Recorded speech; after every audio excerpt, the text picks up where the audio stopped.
In square 8, Pixies and Nixies, in both options, there is a decorative slip stitch pattern.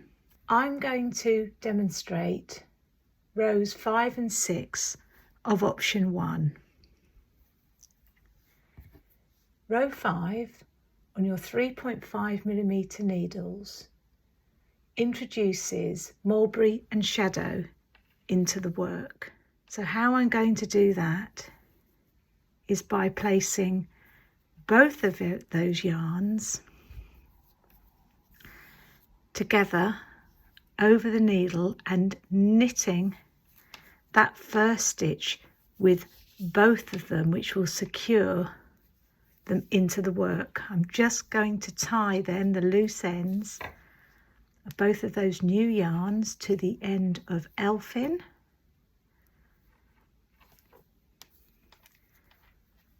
So that's my first stitch knitted, which is in the pattern mulberry.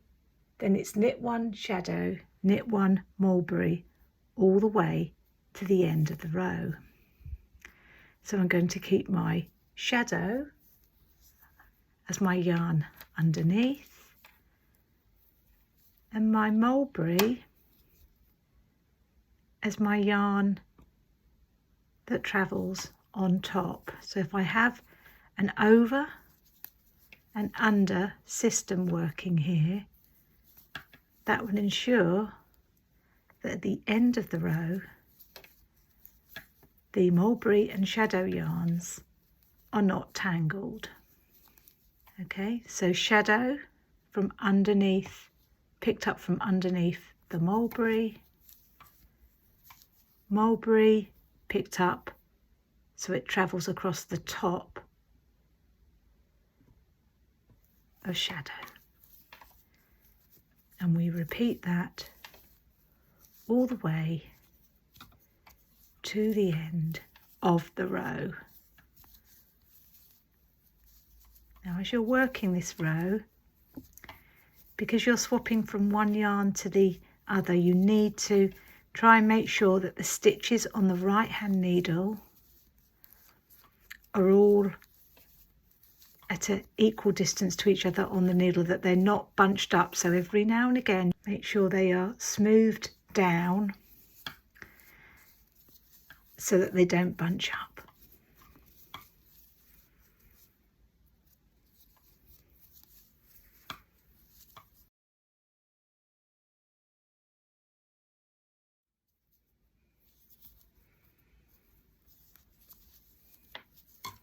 The row ends with 1 stitch knitted in mulberry.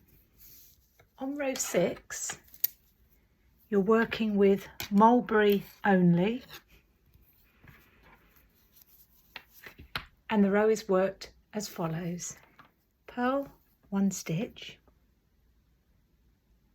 slip 1 purlwise, so that's the shadow stitch.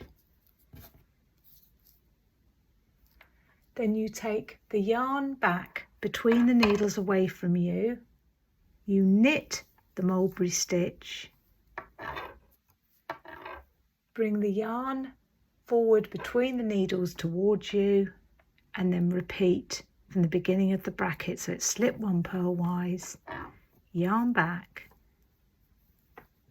knit 1, yarn forward, slip 1, yarn back, knit 1, and so on to the end of the row.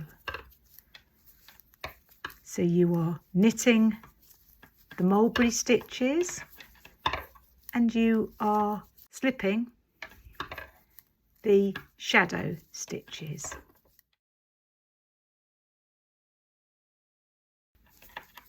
Slipping them purlwise. And again on this row, try and keep the stitches as you work them onto the right hand needle, try and keep them spread to the correct width so that they don't bunch up.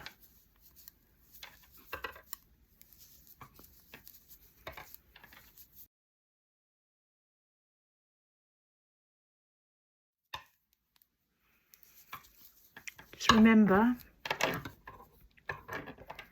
as you get to the end of this row, to that last stitch, remember that because we work that first stitch holding both yarns together, it looks like it's 2 stitches, but that last stitch, if you've joined it in the way that I demonstrated, that is 1 stitch there, and you end with a purl one.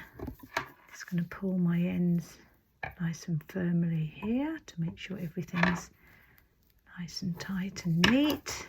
Okay, so if we turn the work around, you can see there, if I just pull the knitting back a bit, you can see that lovely slip stitch pattern. Now this is also repeated in option 1 on rows 32 to 33, but you are beginning with a wrong side row followed by a right side row, but the technique is basically the same. You're just working the rows the other way round.